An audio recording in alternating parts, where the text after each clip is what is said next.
করে দিয়েছে। শারীরিক অত্যাচার নিয়ে আমি কথা বলতে চাই না, কিন্তু যেটা আমার সবচেয়ে বেশি অপমান বোধ হয়েছে সেটা হচ্ছে আমাদের বাংলাদেশি পাসপোর্ট তারা ছুঁড়ে মাটিতে যখন ফেলেছে। এখনো কিন্তু গাজা মুক্ত হয়নি। গাজার মানুষরা এখনো আক্রান্ত, তাদের উপর এখনো নির্যাতন চলছে এবং সেটা যতক্ষণ না হয় আমাদের কাজ কিন্তু শেষ হয়নি। তার বাইরে যেটা বলবো, আমি অনেক মানুষকে ধন্যবাদ জানাবো। প্রথমে বাংলাদেশি যারা সারা পৃথিবীর থেকে সাড়া দিয়েছে, দোয়া করেছে, ভালোবাসা পাঠিয়েছে, তাদের কাছে আমি কৃতজ্ঞ। আমি তুরস্ক সরকার, তুরস্ক এয়ারলাইন্স আমাদের আসার ব্যবস্থা করে দিয়েছে, তাদের কাছে ধন্যবাদ জানাই। আমাদের দেশের সরকার যেভাবে সাড়া দিয়েছেন, আমাকে ওইখানে ইস্তানবুলে আমাকে গ্রহণ করেছেন, একদম আমার সাথে কোনো যোগাযোগ করার কিছু ছিল না, সেগুলির ব্যবস্থা করে দিয়েছেন, সেগুলির জন্য ধন্যবাদ।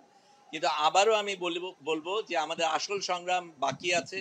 যতক্ষণ ফিলিস্তিন মুক্ত না হবে ততক্ষণ আমাদের সংগ্রাম চলতে হবে। আমি যেতে পেরেছি, অনেকে যেতে পারিনি, অনেকে আমার সাথে যোগাযোগ করেছিল, তারা যেতে চেয়েছে।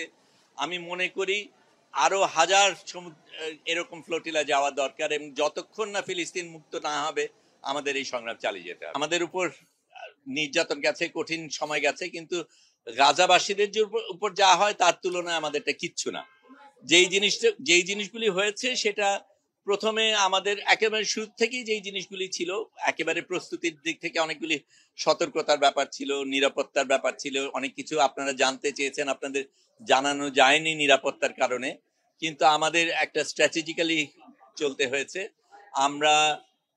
আমি প্রথমে এই ফ্লোটিলায় যাওয়ার সুযোগ পাই 24 তারিখে, সম্ভবত সেপ্টেম্বরে, তখন আমি নিউ ইয়র্কে। তখন খুব দ্রুত টিকিট কেটে ঢাকায় এসে ঢাকার থেকে বদল করব, কাজে আমি ওখান থেকে আম্মান যাই, আম্মান থেকে দোহা যাই, দোহা থেকে ঢাকায় আসি, ঢাকায় এসে এখানকার কিছু কাজ সেরে অল্পক্ষণের মধ্যে আবার ফ্লাইট নিয়ে রোমে যাই।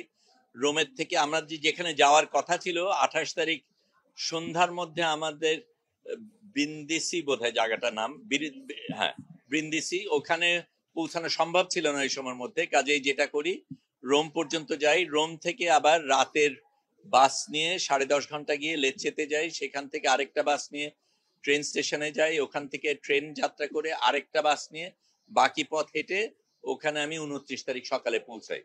সেই দিন আমাদের প্রস্তুতি পর্ব ছিল, ট্রেনিং এর ব্যাপার ছিল। পরের দিন সকালবেলা আমরা রওনা দেই এবং তখন থেকে আমরা যাত্রা শুরু করি।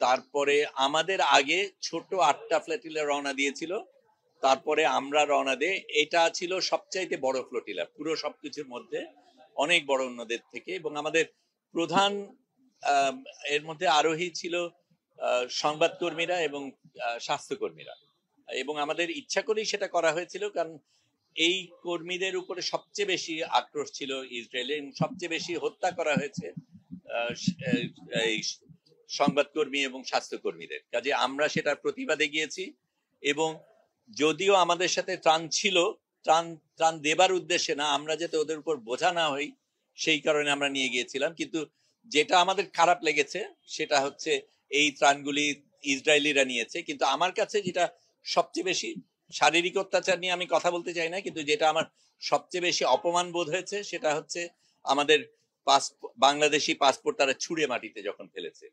এইটা আমাকে ভীষণভাবে আক্রান্ত করেছে, এবং এই অপমান বোধের মানে এটার জন্য আমাদের বিচার আদায় করে নিতে হবে, এবং কোনো দেশ আমাদের সাথে এইভাবে আচরণ করে পার পেয়ে যাবে সেটা যাতে না হয় আমাদের দেখতে হবে।